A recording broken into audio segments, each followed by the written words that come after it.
बिस्मिल्लाहिर्रहमानिर्रहीम। शुरू करता हूँ अल्लाह के पाक नाम से जो बहुत बड़ा मेहरबान नहायत रहने वाला है। दोस्तों, बहनों, भाइयों, बुजुर्गों, अस्सलाम वालेकुम वरहमतुल्लाहि वबरकातुहू। तारीख़ इस्लाम में हज़रत खालिद बिन वलीद की दास्तान जारी है। इसकी हम आज 160 नंबर किस्त आपके सामने पेश कर रहे हैं और आपको खुशामदीद करते हैं।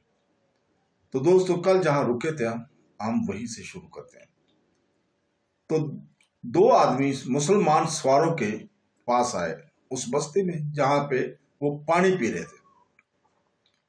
हम भी अरबी बाशिंदे हैं। उन्होंने सवारों से कहा कि हम मुसलमान तो नहीं, फिर भी अरब की मिट्टी का वास्ता देकर कहते हैं कि हमारी खातिर इस बस्ती पर हाथ ना उठाएं। तुम ना कहते तो भी हम इस बस्ती की तरफ देखना गवारा ना करते। एक मुसलमान सवार ने कहा, इन लोगों से कहो कि हमसे ना डरे, हम तो सबके मुहावज हैं, हम पानी पीकर चले जाएंगे। दोनों अरबों ने बस्ती के लोगों से कहा कि वो डरे नहीं और अपने घरों में रहें। इन अरबों ने सवारों को और इनके घोड़ों को पानी पिलाया और इस दौरान वो सवारों के साथ बातें भी करते रहे। बातों बातों में इन अरबों ने सवारों को बताया कि एक घोड़े पर रूमियों ने एक आदमी को बांध रखा था। इसका सर नंगा था और इसकी कमीज भी नहीं थी और इसकी एक बाजू पर पट्टियां बंधी हुई थी। इसे उन्होंने यहाँ पानी पिलाने के लिए रोका था। और एक अरब ने बताया, वो तुम्हारा साथी मालूम होता था। मुसलमान सवारों को शक न रहा, ये ज़रार थे। सवारों ने इन अरबों से मजीद मालूमात ली। ज़रार के साथ तकरीबन 100 रूमी थे। वो रूमी लश्कर की पसपाई से बहुत पहले वहां से गुजर गए थे और वो हमस की तरफ जा रहे थे। मुसलमान सवारों ने अपने एक साथी से कहा कि वो पीछे जाकर सिपा सलार को ज़रार बिन अज़वार के मुतल्लिक ये इतला दे कि अल्हम्दुलिल्लाह हज़रत खालिद बिन वलीद ने ये खबर सुनकर कहा कि ज़रार जिंदा है और वो जिंदा रहेगा। उन्होंने इसे कत्ल करना होता तो कर चुके होते और वो इसे अपने बादशाह के पास ले जा रहे हैं। इब्ने अमेरा को बुलाओ। राफा बिन अमेरा आए तो हज़रत खालिद बिन वलीद ने ज़रार के मुतल्लिक जो इतला मिली थी पूरी सुनाकर कहा, वो 100 सवार चुन लें जो जान पर खेलने के लिए शाह सवार हों। इन्हें साथ लेकर हमस की तरफ एक ऐसा रास्ता इख्तियार करें जो रास्ता ना हो। मतलब यह था कि रास्ता छोटा करके हमस की तरफ जाएं और इन 100 रूमियों को रोकें और इब्ने अज़वार को रहा कराएं। राफा जब सवारों का इंतखाब कर रहे थे तो ज़रार की बहन को पता चल गया कि राफा ज़रार को आज़ाद कराने जा रहे हैं। वो राफा के पास दौड़ी गई और कहने लगी कि वो भी इनके साथ जाएंगी। नहीं बिनते अज़वार, राफा ने कहा, खुदा की कसम, जो काम हमारा है वो हम एक और से नहीं कराएंगे। तुझे तेरा भाई चाहिए, वो तुम्हें मिल जाएगा, नहीं मिलेगा तो हम भी वापस नहीं आएंगे। मैं अगर सिपा सलार से इजाजत ले लूं, इब्ने वलीद तुझे इजाजत नहीं देगा। ज़वार की बेटी, राफा ने कहा। खौला मायूस होगी। राफा चुने हुए 100 सवारों के साथ बड़ी उजलत से रवाना हो गए। उन्होंने हमस की तरफ जाने वाले रास्ते का अंदाजा कर लिया था। वो इस रास्ते से दूर दूर तेज रफ्तार से घोड़े दौड़ाते गए और वो ज्यादा दूर नहीं गए होंगे। एक तरफ से एक घोड़ा सर पर दौड़ता आ रहा था। वो रूमी नहीं हो सकता था। रूमी होता तो अकेला ना होता। वो हज़रत खालिद बिन वलीद का कासद हो सकता था। कोई नया हुक्म लाया होगा। वो करीब आया तो इसका सब्ज अमामा और चेहरे पर कपड़े का नकाब नजर आया। इब्ने अमेरा सवार ने ललकार कर कहा, अपने भाई को आजाद कराने के लिए मैं आ गई। क्या सिपा सलार ने तुझे इजाजत दे दी है? राफा ने पूछा। अपने भाई को कैसे छुड़ाने के लिए मुझे किसी की इजाजत की जरूरत नहीं, खौला बिनते अज़वार ने कहा। अगर तू मुझे अपने सवारों में शामिल होने नहीं देगा तो मैं अकेली आगे जाऊंगी।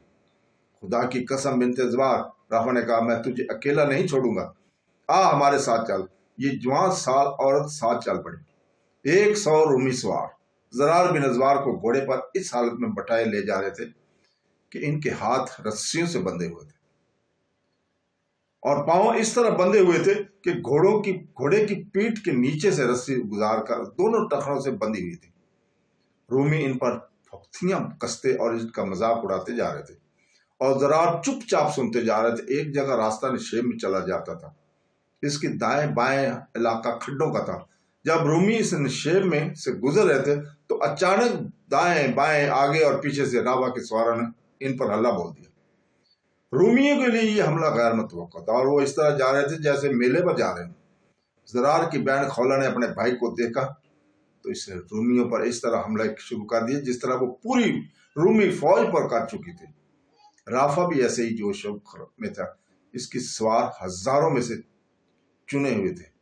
उन्होंने रूमियों का ऐसा बुरा हाल कर दिया कि इनमें से जो भी मरे नहीं या जख्मी नहीं हुए थे भाग उठे। खतरा यह था कि रूमी जरार को कत्ल कर देंगे। इसकी बहन तलवार और बर्छी चलाती जरार तक पहुंच गई। रूमियों ने की ये कोशिश न कामयाब होने दी, लेकिन राफा ने ऐसा हल्ला बोला कि रूमी सवार बिखर गए, फिर फर्दन फर्दन भाग उठे। सबसे पहले जरार ने राफा से हाथ मिलाया, और जब बहन भाई मिले तो वो मंजर रिक्कत अंगेज था और वलवला अंगेज भी। बहन अपने भाई के जख्म देखने को बेताब थी।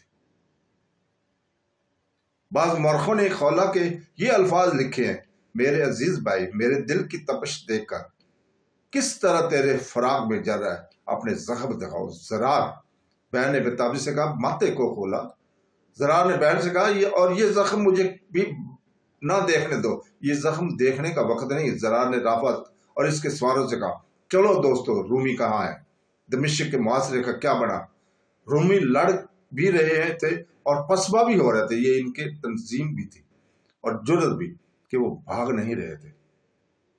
एक ऐसी जगह आ गई जिसके दोनों तरफ चट्टाने और कुछ बुलंद टेकरियां थी। रूमी लश्कर को सुकड़ना पड़ा। हजरत खालिद बिन वलीद ने अपने दोनों पहलुओं के सलारों से कहा कि वो चट्टानों की दूसरी तरफ में निकल जाए और सर पर रफ्तार से रूमियों के अक्क में चले जाएं, और रूमी ना देख सके कि चट्टानों के पीछे से इनके पर क्या आफत टूटने वाली है। हजरत खालिद बिन वलीद ने तो अक्ब की रफ्तार कम कर दी। रूमी समझे होंगे कि मुसलमान थक गए होंगे, उन्होंने पसपाई रोक दी। हजरत खालिद बिन वलीद ने अपने दस्तों को रोक लिया। अचानक अकब से रूमियों पर क़यामत टूट पड़ी। सामने से हजरत खालिद बिन वलीद ने शिद्दत हमला कर दिया। रूमियों की यह हालत होगी कि वो घोड़ों को चट्टानों और टेकरियों पर चढ़ा ले गए और दूसरी तरफ उतरकर भागने लगे। तो ये थी कि रूमी रस्द वगैरह का जो जखीरा साथ ला रहे थे वो मुसलमानों के हाथ आ जाएगा, लेकिन रोमियों ने घोड़ा, गाड़ियों और ऊंटों को पहले ही हमस रवाना कर दिया था। हमस की तरफ जाने वाली राह गुजर पर रूमियों की लाशें बिखरी हुई थी, जख्मी तड़प और करा रहे थे रास्ते में। इनके घोड़े इधर उधर आवारा फिर रहे थे। मुजाहिदीन ने हुक्म मिलते ही अपने साथियों की लाशों और जख्मियों को उठाना, जख्मी और मरे हुए रोमियों की हथियारों को इकट्ठा और इनके घोड़ों को पकड़ना शुरू कर दिया था। काश मेरे पीछे दमिश्क ना होता। हजरत खालिद बिन वलीद ने कहा, मैं दुश्मन की एक आदमी को भी दमिश्क तक ना पहुंचने देता।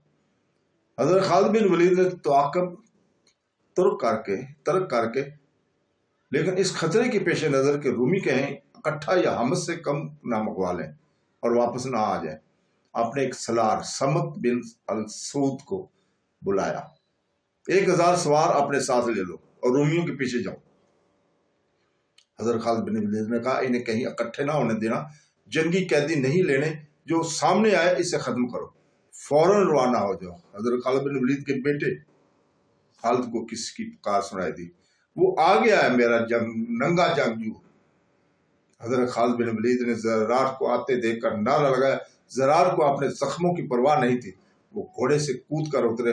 हजरत खालिद बिन वलीद भी कूद कर उतरे और तारीख इस्लाम के 2 अजीम मुजाहिद एक दूसरे के बाजू में जकड़े गए। खुला घोड़े पर सवार थी, इसका चेहरा नकाब में था, सिर्फ आंखें नजर आती थी जिनकी चमक और ज्यादा रोशन हो गई थी। खुदा की कसम इब्न जवार, हजरत खालिद बिन वलीद ने कहा, तेरी बहन ने तेरी खातिर मेरा भी मुंह फेर दिया था, इस बहन पर अल्लाह की रहमत हो। जरार ने कहा, तू मुझे बता मैं क्या करूं, क्या तू महसूस नहीं कर रहा कि तुझे आराम करना चाहिए? हजरत खालिद बिन वलीद ने कहा, पहले जराह के पास जा और इसे अपने जख्म दिखा। जरार बिन अजवार जराह के पास तो चले गए, लेकिन सिर्फ पट्टियां बंधवा कर वापस आ गए। सलार समत बिन असवाद रूमियों के तवाक्कुब में गए हुए थे। रूमी बुरी तरह भागे जा रहे थे और इनकी आधी नफरत तो लड़ाई और पसपाई में खत्म हो गई थी और बाकी ने सब बिखर गई थी। समत जब हमस के करीब पहुंचे तो देखा कि रूमी हमस के किले में दाखिल होने जा रहे हैं। इस दौर में हमस एक किला बंद कस्बा हुआ करता था। समत वहां जाकर रुक गए। उन्हें मालूम नहीं था किला के अंदर कितनी फौज है, फिर भी उन्होंने अपने 1000 सवारों को किले के इर्द गिर्द इस अंदाज से दौड़ाया जैसे वो मुआसरा करना या किले पर हमला करना चाहते हो। किले का दरवाजा खुला और 3-4 आदमी जो फौजी नहीं थे बाहर आए, और रूमी नहीं मकामी बशिंदे थे। सलार समत बिन अस्वाद ने इन्हें अपने पास बुला लिया। क्यों आए हो? समत ने पूछा। अमन और दोस्ती का पैगाम लेकर आए हैं। एक ने कहा, रूमी मजीद लड़ाई नहीं चाहते।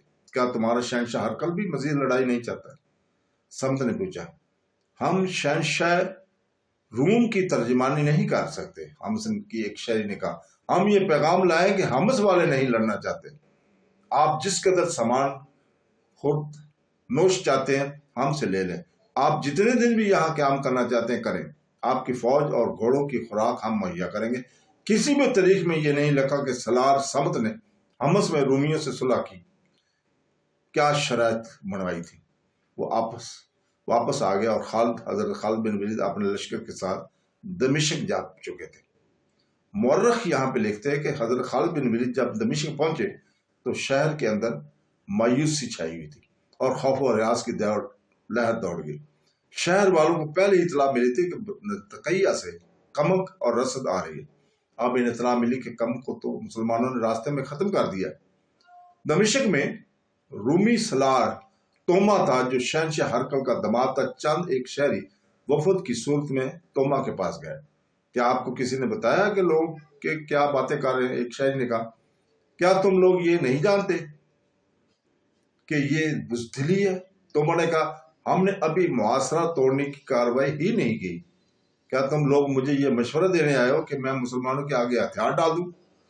हम सलार मुअज्जम को शहर की सूरत बताने के लिए आए हैं। वफद के एक और आदमी ने कहा, शहर के लोग ये सुनकर हरासा हैं कि जिस फौज ने मुआसरा कर रखा है और हमारी कुमक को भी खत्म कर दिया है, वो इस शहर में भी दाखिल हो जाएगी। फिर घर हमारे लूटे जाएंगे, बच्चे हमारे कुचले जाएंगे और लड़कियां हमारी उठाई जाएंगी। हम यहाँ तक नौबत नहीं आने देंगे। सलार तुमा ने कहा।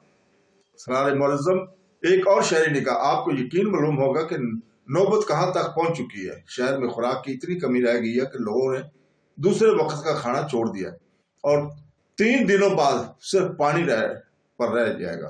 गौर करें, लोग फाका कशी से तंग आकर बगावत भी कर सकते। ये सूरत हाल सुल्तनत रूम के लिए अच्छी नहीं होगी। तो दोस्तों, इसी के साथ इजाजत चाहते हैं। कल तक के लिए अल्लाह हाफ़िज़।